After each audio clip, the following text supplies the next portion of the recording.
Hello friends, एक बार फिर से हम स्वागत करते हैं आपका यूपीपीजीटी सोशियोलॉजी की रिवीजन क्लासेस में, जिसमें हम आपको करा रहे हैं मतलब सामाजिक समूह। और सामाजिक समूह में आज हम आपको लेके आए हैं अर्ध प्राथमिक समूह और आवासीय समूह। तो अर्ध प्राथमिक समूह आवासीय समूह के बारे में ये छोटे छोटे टॉपिक हैं और इनमें से हमेशा है कि पेपर में आता ही आता है, इसमें से हमेशा पेपर में आता ही आता है। तो ये हमारे बहुत ज़्यादा महत्वपूर्ण टॉपिक हैं।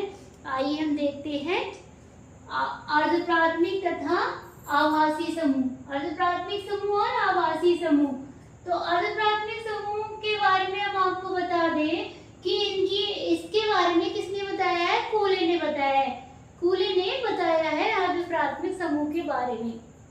प्राथमिक समूह के बारे में भी कूले ने ही बताया है, लेकिन द्वितीयक समूह के बारे में कूले ने नहीं बताया है। तो किसने बताया है? प्राथमिक समूह में भी बताया है कूले ने, और अर्ध प्राथमिक समूह के बारे में भी कूले ने ही बताया है। कूले ने क्या कहा है अर्ध प्राथमिक समूहों को कि कुछ ऐसे भी समूह होते हैं जिनमें प्राथमिक एवं द्वितीयक समूहों की क्या है? मिश्रित विशेषताएं पाई जाती है। इन्होंने कुछ ऐसे समूह बताए जिनमें प्राथमिक की विशेषताएं और द्वितीयक समूह की विशेषताएं क्या है? मिलकर पाई जाती हैं। और इन्होंने और क्या बताया कि इनमें क्या है? सदस्यों की संख्या, घनिष्ठता एवं आमने सामने के संबंधों की दृष्टि से हम सदस्यों की संख्या देखें या फिर उनका घनिष्ठतापन देखें या फिर उनके आमने सामने कि संबंधों की दृष्टि देखें तो वो कैसे लगेंगे हमारे लिए? तो वो हमारे लिए लगेंगे प्राथमिक। वहीं पे अगर हम संरचना और संगठन देखते हैं तो वो लगते हैं हमारे लिए कैसे? द्वितीयक। संरचना में क्या वो बड़े होते होंगे, है ना? यही तो आ जाता है। संगठन क्या है? संगठन उनका जो संबंध होते होंगे वो ज्यादा स्थायी नहीं होते होंगे, अस्थायी होते होंगे। तो ऐसे समूह को क्या कहा है इन्होंने? अर्ध प्राथमिक। मतलब घनिष्ठता, आमने सामने के उससे देखे तो वो प्राथमिक, लेकिन संरचना और संगठन की दृष्टि से देखे तो वो कैसे लगते हैं हमारे लिए? द्वितीयक। और इनका क्या है? स्वतः विकास नहीं होता। अर्ध प्राथमिक समूहों का स्वतः विकास नहीं होता, जानबूझकर इनका निर्माण कराया जाता है। लक्ष्य कुछ विशिष्ट उद्देश्यों की पूर्ति के लिए ये बनाए जाते हैं। मतलब इनका जानबूझकर विकास किया जाता है, जानबूझकर ये बनाए जाते हैं कुछ विशिष्ट उद्देश्यों की क्या है? पूर्ति करने के लिए अर्ध प्राथमिक समूह का निर्माण किया जाता है। कूले की ये परिभाषा है, ये कहते हैं कि ये घनिष्ठ आमने सामने संबंधों द्वारा संगठित वे समूह हैं जो अपनी संगठन संबंधी विशेषताओं और विशेष उद्देश्यों के कारण क्या है? सीमित आकार के होते हैं। इन्होंने बताया है ये घनिष्ठ आमने सामने के मतलब संगठित वे समूह हैं जो अपनी संगठन संबंधी विशेषताओं और विशेष उद्देश्यों के कारण क्या है? विशेषताओं और विशेष उद्देश्यों के कारण क्या होते हैं? सीमित आकार के होते हैं। इनका आकार कैसा होता है? छोटा होता है। इन्होंने कुछ उदाहरण देके भी बताया है। ये उदाहरण कभी कभी क्या हमेशा ही पेपरों में ये पूछे जाते हैं। अर्ध प्राथमिक समूह के उदाहरण पेपर में पूछे जाते हैं। कौन सा बताया है? Scout group. हम स्काउट ग्रुप क्या है? बनाते हैं कुछ दिनों के लिए और वो क्या मिल जाता है, कुछ मिलता है कि हाँ हम इन्होंने स्काउट गाइड किया है। तो वही है ये स्काउट ग्रुप। लघु विचार गोष्ठी, कुछ दिनों के लिए क्या है? लघु विचार गोष्ठी होती है। सामाजिक वर्ग भी इसका एक उदाहरण है। क्लब भी है, ग्रामीण मनोरंजन केंद्र भी है। तो इनमें क्या है? ये छोटे छोटे हैं और इनका ऐसे ही करके क्या होता है? इनका स्वतः विकास नहीं होता। ये हमें इसकी जरूरत है तो हम स्काउट ग्रुप को बनाएंगे। इसकी जरूरत है तो लघु विचार गोष्ठी को भी हम बनाएंगे।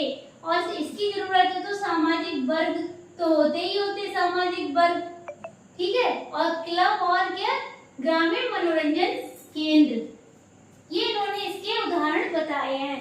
ठीक है, अब हम बात करते हैं आवासीय समूह की, जिसके बारे में किसने बताया है? टीवी वाटोमोर ने बताया है। आवासीय समूह की जो अवधारणा दी है वो किसने दी है? टीवी वाटोमोर ने।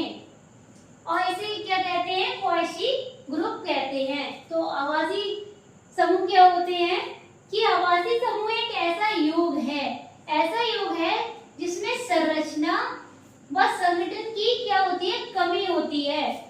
संरचना बनी या नहीं बनी? संरचना तो जब भी बनेगी जब हम कुछ देर वहां पे मतलब कुछ स्थायीपन हो, तभी तो एक चीज की संरचना बनेगी। जैसे हमारी बॉडी की क्या है? संरचना बनी हुई है, तो हमारी सब चीजें एक निश्चित जगह पर है, तो संरचना बनी हुई है। वरना संरचना क्या है? नहीं बनती। ऐसे ही संगठन, हमने कोई संगठन बनाया तो वो बना रहेगा काफी टाइम के लिए, लेकिन इसमें क्या है? कमी होती है, ना तो संरचना होगी और ना ही संगठन होगा। और क्या है? जिसके सदस्य समूह के अस्तित्व के प्रति क्या है? अनभिज्ञ या कम जागरूक होते हैं। वो जानते ही नहीं है कि ये समूह है या नहीं है। जैसे हम कहीं पे भीड़ में खड़े हो गए जाके, तो वहां कोई संरचना थोड़ी बनेगी, भीड़ इकट्ठी हुई अपने आप चली जाएगी। जैसे स्टेशन पे ही बात कर लो, जैसे हम ट्रेन आई तो बहुत सारी भीड़ होती है, ट्रेन चली गई तो भीड़ खत्म, ना कोई संरचना रहती है, ना कोई संगठन रहता है, और ना ही सदस्य जानते हैं कि ये एक समूह है। तो ऐसे समूह को क्या कहते हैं? आवासीय समूह या क्वाशी ग्रुप। इसके बारे में बताया है टीवी वाटोमोर ने।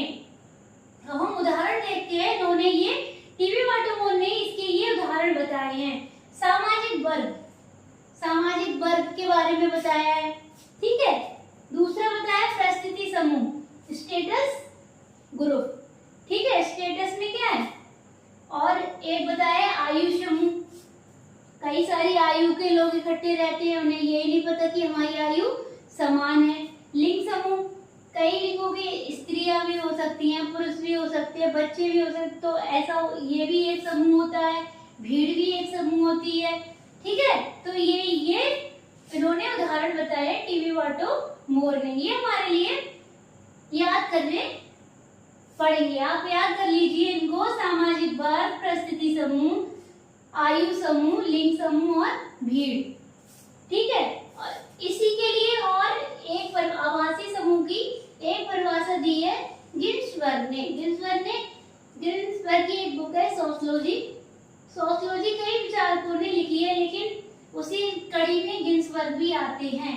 तो उन्होंने बताया है कि मनुष्यों का एक ऐसा संकलन माना है, आवासीय समूह के लिए मनुष्यों का एक ऐसा संकलन माना है जिसका कोई निश्चित ढांचा नहीं होता। निश्चित ढांचा तो नहीं होता, बिल्कुल नहीं होता स्ट्रक्चर, लेकिन फिर भी क्या है? उसके सदस्य समान रुचियों एवं व्यवहार प्रतिमान पाए जाते हैं। फिर भी उनके सदस्यों में क्या है? समान रुचियां एवं व्यवहार प्रतिमान पाए जाते हैं। समान रुचियां जैसे भीड़ है, भीड़ कब इकट्ठी होगी?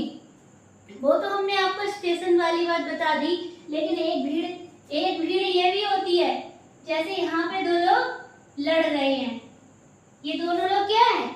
लड़ रहे हैं आपस में, भीड़ इकट्ठी हो गई, हम भी पहुंच गए, तुम भी पहुंच गए, बहुत सारे लोग पहुंच गए, ठीक है।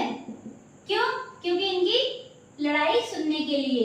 तो ये वही कह रहे हैं कि इसका कोई ढांचा नहीं होता, लड़ाई खत्म हो गई, सब अपने अपने घर चले गए, सब अपने रास्ता चलते हुए सब अपने अपने घर चले गए।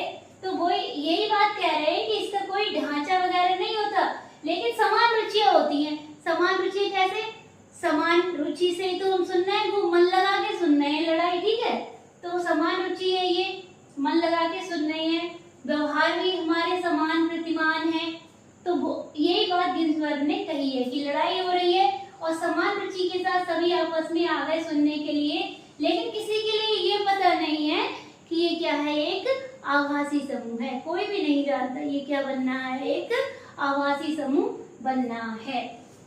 तो ये मैं दो टॉपिक आपके लिए